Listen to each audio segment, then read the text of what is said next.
Livia Paggi, head of political risk at GPW, joins us on set now. Livia, great day to have you on, given this momentous news.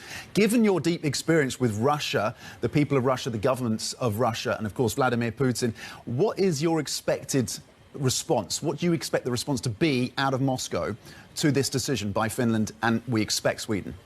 Well, in the beginning, at the beginning of this conflict, the issue of Sweden and Finland joining NATO was much more considered to be sort of a red line for Putin. What we've seen, he's really backed down in terms of rhetoric. He has made some threats that there could be consequences, but really it is much less aggressive than what we initially heard coming out of Putin's speeches early on. This is really in part, I believe, due to Russia's weakening position militarily in the Ukrainian conflict at the moment. It seems like Turkey is playing a pivotal role. I mean, what exactly is their thinking? We also know that Mr. Stoltenberg, I think, is traveling to Ankara to try and get them on side. I mean, Turkey has very much always played this dual role between Europe and Russia. Turkey has continued to buy arms from Russia over the years. Turkey's also had a number of conflicts with Europe itself over the past couple of years. And again, we really see it playing both sides, trying to show that it is a key player in this conflict, which we've also seen them do in Syria and in other conflicts over the past year.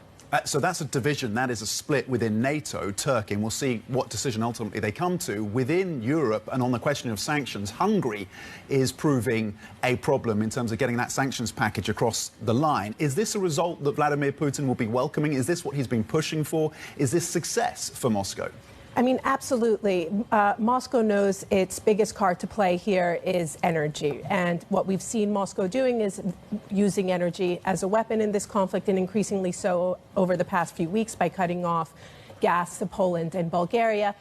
The fact that Hungary is not playing ball with the rest of Europe really shows that how difficult it is for the EU to unite on this issue, and really how much the shortage of gas will impact the European economy going forward. Livia, how does this change actually the war in Ukraine? So even if we don't have fighting talk as much as we could have seen for Vladimir Putin, does he become more aggressive with Ukraine, or does he, I mean, it's unclear to me, or it's counterintuitive to say that he takes this and kind of doesn't do anything with it. I think what we're seeing is that certainly Putin has the Russian government has backtracked what it can do militarily in this conflict. We initially saw them looking to take over Kiev and major cities, and right now, from a military point of view, it is really focusing on the east, on the Donbass region, trying to really consolidate its position there. It remains unclear what will happen going forward, whether he'll try again to go for the cities. But at the moment, our military contacts have really indicated to us that he is struggling from a logistical perspective. And therefore, we will see probably much more targeted focus in the eastern regions as opposed to the whole country. How constrained is he around financing this military operation for the longer term? Well, I'm not so sure how much he's constrained from a finance perspective, because he's still getting in all of these foreign reserves from the oil and gas. I mean, certainly it's diminished a bit, but he still has access to foreign capital, even though the EU, there's been sanctions on the central bank. But from a logistical perspective, from an equipment perspective, from a morale perspective, he is certainly struggling. So, which means that he'll want to only annex part of Ukraine? Like, what's the end game here?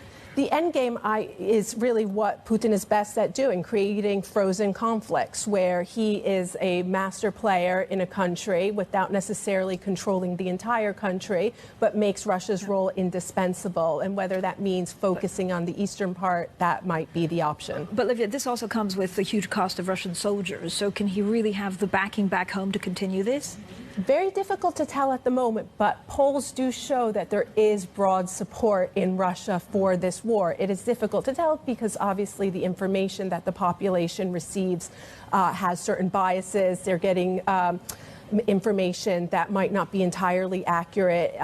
So it's difficult to know how accurate these polls are, but certainly he does have majority support in country at the moment for the conflict. OK, Livia Paggi, head of geopolitical risk, with some fantastic insights there, fascinating insights into how this conflict is unfolding. Of course, the implications of Finland and Sweden as they move closer to joining NATO. Thank you for coming on and into the studio.